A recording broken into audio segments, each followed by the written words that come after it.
Hi everyone, this is from CBIS Academy. இன்னைக்கு நம்ம current affairs தான் பார்க்க போகிறோம். ரஷ்யாவின் புதிய அணுசக்தி நீர்மூழ்கி கப்பல். ஸோ இந்த டாபிக் பார்த்தீங்கன்னா குரூப் ஒன் மெயின் சிலபஸில் பேப்பர் 3ல இந்தியா அண்ட் வேர்ல்டில் வந்து கவர் ஆகும். ஸோ லாஸ்ட் வீக் பார்த்தீங்கன்னா ரஷ்யா வந்து அணுசக்தியில் இயங்கக்கூடிய அந்த மிசைல், அதாவது ஏவுகணையை வந்து சோதனையிட்டிருப்பாங்க. அதனுடைய பேர் என்ன பார்த்தீங்கன்னா ப்ரோவெஸ்னிக். அதற்கு அடுத்தபடியாக அணுசக்தியில் இயங்கக்கூடிய நீர்மூழ்கி ட்ரோனை வந்து சோதனை பண்ணியிருப்பாங்க. அதனுடைய பேர் பார்த்தீங்க அப்படின்னா பொசடைன். இப்போ தற்போது பார்த்தீங்கன்னா இந்த அணுசக்தியில் இயங்கக்கூடிய அந்த நீர்மூழ்கி ட்ரோனான பொசடைனை ஒரு நீர்மூழ்கி கப்பல் கூட இணைத்திருக்காங்க. அந்த நீர்மூழ்கி கப்பலின் பேர் என்ன பார்த்தீங்கன்னா கபாரோவ்ஸ்க். 4410 கிலோ எடையுள்ள CMS-303 செயற்கைக்கோள் புவிவட்ட பாதையை நிலைநிறுத்தம். ஸோ இந்த டாபிக் பார்த்தீங்கன்னா குரூப் ஒன் மெயின் சிலபஸில் பேப்பர் 3ல சயின்ஸ் அண்ட் டெக்னாலஜியில் வந்து கவர் ஆகும்.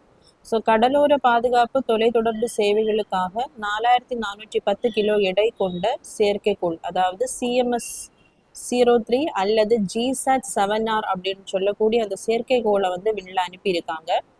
இது எந்த ராக்கெட் மூலமா இதை சென்ட் பண்ணியிருக்காங்க அப்படின்னா LVM-3M5 ராக்கெட் அப்படின்னு சொல்லக்கூடிய அந்த ராக்கெட் மூலமா தான் அமைச்சிருக்காங்க. ஸோ இதனுடைய ஆயுட்காலம் பார்த்தீங்கன்னா 15 வருஷம்.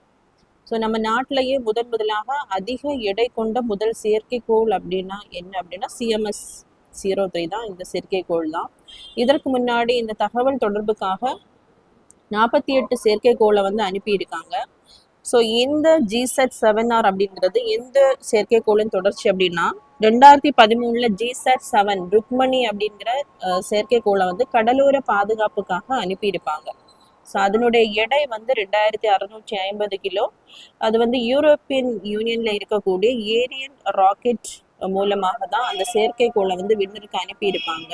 ஸோ அதனுடைய ஆயுள் காலம் முடிவடைகிறதுனால தான் புதுசாக இந்த GSAT-7R அப்படிங்கிற சேட்டலைட்டை வந்து விண்ணில் அனுப்புகிறாங்க. ஸோ இந்த ராக்கெட் பார்த்தீங்க அப்படின்னா LVM-3M5 அப்படிங்கிறது பாகுபலி அப்படின்னு அழைக்கப்படுது. ஏன்னா அதிக எடை கொண்ட செயற்கைக்கோளை இதை விண்ணிற்கு அனுப்ப பயன்படுத்துறதுனால தான் இதை வந்து பாகுபலி அப்படின்னு மென்ஷன் பண்ணுறாங்க. ஸோ வந்து இது உள்நாட்டிலேயே தயாரிக்கப்பட்ட ஒரு ராக்கெட்டு. இதனுடைய உயரம் வந்து 43.5 மீட்டர். இதனுடைய எடை 642 டன். இதில் இருக்கக்கூடிய அந்த நிலைகளை பார்த்தீங்கன்னா 1ஆம் நிலையில திட என்ஜின் இருக்கும், 2ஆம் நிலையில வந்து திரவ என்ஜின் இருக்கும், 3ஆவது நிலையில வந்து ஆக்சிஜன் மற்றும் ஹைட்ரஜன். ஸோ இது வந்து திரவ நிலையில இருக்கும். இதை நம்ம கிரையோஜெனிக் என்ஜின் அப்படின்னு சொல்லுவோம். ஸோ இதனால இந்த ராக்கெட்னால 4000 எடையுள்ள அந்த செயற்கைக்கோளை நிலைநிறுத்த முடியும் புவி ஒத்திசைவு பாதையில.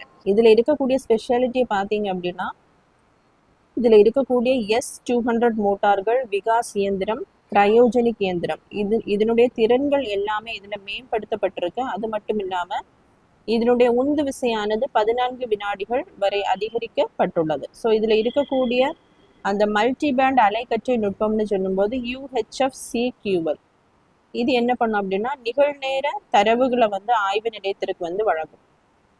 கடற்படை கப்பல்கள், நீர்மூழ்கி கப்பல்கள், கடலோர பாதுகாப்பு மையங்கள் இடையேயான தகவல்களை ஆடியோ மற்றும் வீடியோ மூலமாக இந்த செயற்கைக்கோளானது அனுப்பி வைக்கும். அது மட்டும் இல்லாம போர்க்கப்பல் இடையும் விமானம் இடையும் உள்ள தகவல் தொடர்பையும் இது மேம்படுத்தக்கூடியதாக அமையும்.